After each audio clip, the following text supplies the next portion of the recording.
You're standing in a kitchen you've never been to, having a conversation you've never had, and suddenly you're certain, absolutely certain, that you've lived this exact moment before.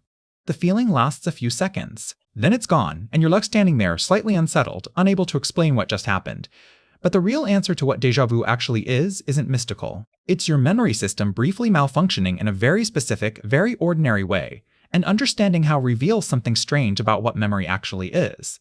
Think about how strange this feeling really is. It's not just familiarity. You feel familiarity with new songs, new places, new faces all the time, and it doesn't unsettle you. Déjà vu is different. It comes paired with a second, contradictory certainty. You know this is new, and yet some part of you insists it isn't. That collision between knowing something is unfamiliar and feeling certain it isn't is what makes déjà vu feel wrong instead of just interesting. For decades, déjà vu resisted serious scientific study, mostly because it's nearly impossible to trigger in a lab. It happens suddenly, unpredictably, and vanishes in seconds. Researchers couldn't just ask someone to have déjà vu on command. That changed once neuroscientists found a way to study something structurally similar under controlled conditions. In the 1950s, a neurosurgeon named Wilder Penfield made an accidental discovery that would shape déjà vu research for decades afterward. While performing brain surgery on patients who were awake, using only local anesthesia, Penfield used mild electrical stimulation to map different regions of the brain before removing damaged tissue. When he stimulated a specific area, part of the temporal lobe, some patients suddenly reported an intense, vivid sensation of déjà vu, as if they were reliving a moment from their past, even though nothing in the room had changed. Penfield hadn't set out to study déjà vu at all. He stumbled into it by directly triggering the exact brain region involved. This told researchers something important. Déjà vu wasn't some mysterious glitch floating outside the brain's normal architecture. It was tied to a specific, identifiable region, one deeply involved in memory processing itself. That region includes the hippocampus and surrounding temporal lobe structures, the same general area responsible for encoding new memories and retrieving old ones. Which raises an obvious question. If déjà vu comes from the memory system, what exactly is that system getting wrong? One leading explanation involves something researchers call familiarity-based recognition memory. Your brain has more than one way of recognizing something. One system handles detailed, specific recollection, actually remembering where and when you experienced something before. A separate, faster system handles a simpler judgment, does this feel familiar, without necessarily retrieving any specific memory attached to that feeling. Normally, these two systems work together smoothly. Something feels familiar because you can also recall exactly why. But researchers studying déjà vu have proposed that occasionally, these systems briefly desynchronize. The familiarity system fires, generating that unmistakable sense of having experienced this before, while the detailed recollection system finds nothing to back it up. No specific memory, no context, no explanation. Your brain ends up holding two conflicting signals at once. Deep familiarity, with zero evidence to justify it. That mismatch itself might be the entire experience of déjà vu.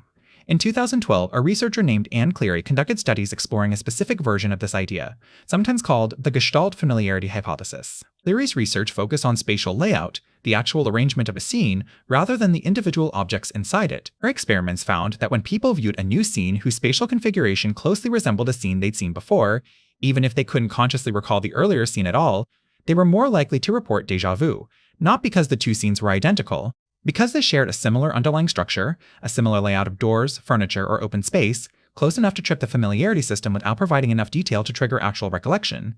This means the kitchen you swore you'd been in before might genuinely be brand new. But its layout, the door on the left, the window behind the sink, the way the counter curves toward the hallway, might closely echo some other space you walked through once, years ago, and never consciously registered or remembered at all. Your brain recognized the pattern, it just couldn't tell you where the pattern came from. There's another proposed explanation worth understanding, one focused less on memory content and more on timing itself. Some researchers have suggested that déjà vu might occur when there's a tiny processing delay between the two hemispheres of the brain, or between different neural pathways handling incoming sensory information. If one pathway processes a scene a few milliseconds faster than the other, the brain may briefly perceive the same moment twice, in rapid succession, and interpret the second delayed version as a memory of the first.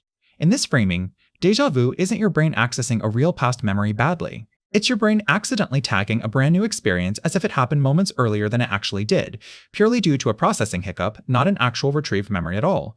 Both explanations point toward the same underlying truth. Déjà vu likely isn't a supernatural glimpse of a previous life, or evidence of a simulated reality glitching around you. It's a byproduct of a memory system that is, most of the time, remarkably good at its job, occasionally producing a strange false positive precisely because it's built for speed and pattern matching rather than perfect accuracy.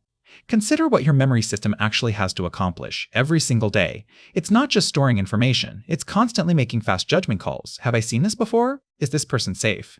Is this situation familiar enough to respond to quickly without consciously reasoning through it first? A system built for that kind of split-second pattern recognition, evaluating thousands of scenes and faces and layouts over the course of a lifetime, is going to occasionally misfire. Not because it's broken, but because speed and occasional error are the trade-off that makes fast recognition possible at all. This reframes deja vu completely. It's not a crack in reality. It's closer to a visible seam in an otherwise seamless system, a moment where you can briefly see two different memory processes working, right as they slightly misalign.